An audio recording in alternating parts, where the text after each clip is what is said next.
Direttur fih dan il-Ministeru għal-Għawdex kien il-menta mal-eks Ministru Giovanna De Bono dwar il-mod li bih ir-raġel tagħha kien iwettaq xogħlijiet fil-Gżira Awċija.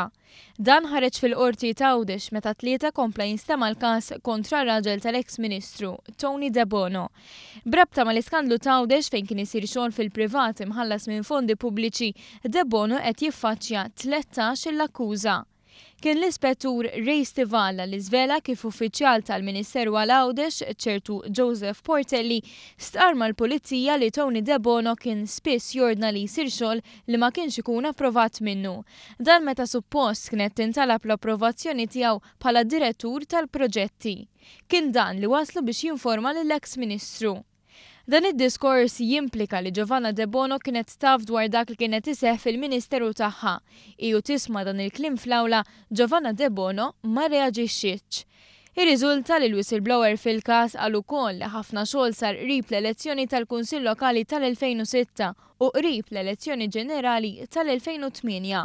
Fil-waqt li baqa' dejsa qabel l-elezzjoni ġenerali tal-2013.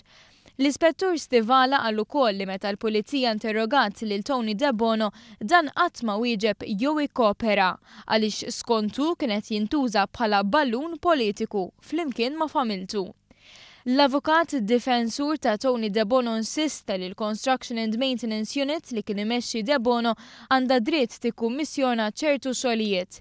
L-ispetturi Nabdilla wieġeb li l-kwistjoni hi li hemm ħafna rċevuti folot li fuqhom kellhom joħorġu pagamenti. L-ispettur qal li f'ċirkostanzi oħra l-whistleblower qatt ma seta' joħroġ invoice ta' xogħol bħal tqejta konkrit għaliex qatt ma kellu tender biex jagħmel xogħol.